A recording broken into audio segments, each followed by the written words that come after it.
ఈ కాలపు యువత ఎక్కువగా మూడిటి విషయంలో ఎక్కువ సమయాన్ని గడుపుతారట. ఒకటి క్రికెట్ గురించి, 2 సినిమా రాజకీయాల గురించి, 3వది అన్నిటికంటే మించింది సెల్ ఫోన్ దగ్గర. ఇద్దరు కూర్చున్నారంటే, అరే విరాట్ కోహ్లీ గడు కొట్టాడురా, ఆడరా అంటే ఈలోపు ఇంకొకటి అంటాడు, ఆడిదేముందరా, ఈ మధ్య ఒకడు వస్తున్నాడు సూర్యవంశీ, ఆడు కొడితే 6లురా. ఆ పోసుకోలు ముచ్చట్లు మాట్లాడుకొని నీ బ్రతుకును భ్రష్టుని చేసుకుంటున్నావుగా.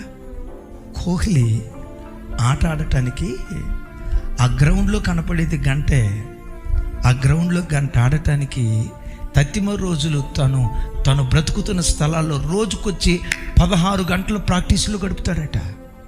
అరే కోహ్లీ అంటున్నారు, ఎందుకు ఊరకనే అంటున్నారు? 16 గంటలు గడిపాడట. మరి ఆ వ్యక్తిని గురించి మాట్లాడుకున్నప్పుడు ఒక అనామకుడు అందలమెక్కి ప్రపంచాన్ని శాసించే ఒక గొప్ప ఆటగాడిగా మారాడంటే తన శ్రమను, తన కష్టాన్ని పెట్టుబడిగా పెట్టాడు. చదువుకున్న బిడ్డలారా, మీరు రోజుకొచ్చి ఎన్ని గంటలు చదువుకుంటున్నారు? ప్రొద్దున్నే లేచి పుస్తకాల దగ్గర కూర్చునే అలవాటు ఉందా? ఫోన్ దగ్గర కూర్చునే అలవాటు ఉందా? కాలేజీకి వెళ్ళిన తర్వాత శ్రద్ధగా పాఠాలు వింటున్నారా? చిచ్చోరగాడిలాగా తిరుగుతున్నారా? స్కూల్ నుంచి ఇంటికి వచ్చి, కాలేజీ నుంచి ఇంటికి వచ్చిన తర్వాత నా జీవితంలో నేను ఒక స్థాయికి వెళ్ళాలి, ఆ స్థాయికి వెళ్ళాలంటే ఆడతా పాడుతా బ్రతికితే కాదు, కష్టపడాలి. నన్ను నేను పెట్టుబడిగా పెట్టాలని కష్టపడి ఇంటికి వచ్చిన తర్వాత చదువుకుంటున్నారా? ఆడుతూ పాడుతూ జీవితాన్ని కొనసాగిస్తున్నారా? ఒకసారి ఆలోచించండి.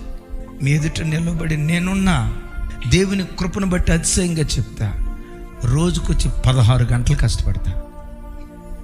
టిల్ డేట్ ఈ రోజు కూడా రోజుకొచ్చి 16 గంటలు కష్టపడతా. నేను బైబిల్ చదువుకునే విధానం మీరు చూస్తే నా ఫ్రెండ్స్ అంటారు, నువ్వే కనుక పుస్తకాలు ఇట్లా చదువుకుంటే ఏ కలెక్టర్ అయ్యేవాడు అయ్యా నువ్వు. ఏది క్రైస్తవుని ఆయుధం?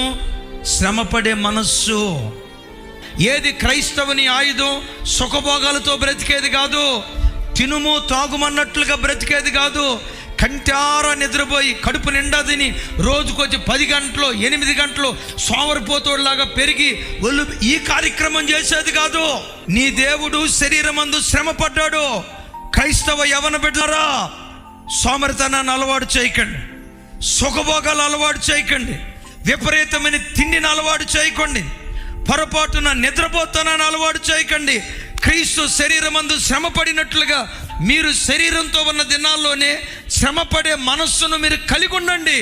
ఓ భక్తుడు అంటాడు, శ్రమ నీ ఆయుధమైతే విజయం నీకు బానిసగా దేవుడు మారుస్తాడు.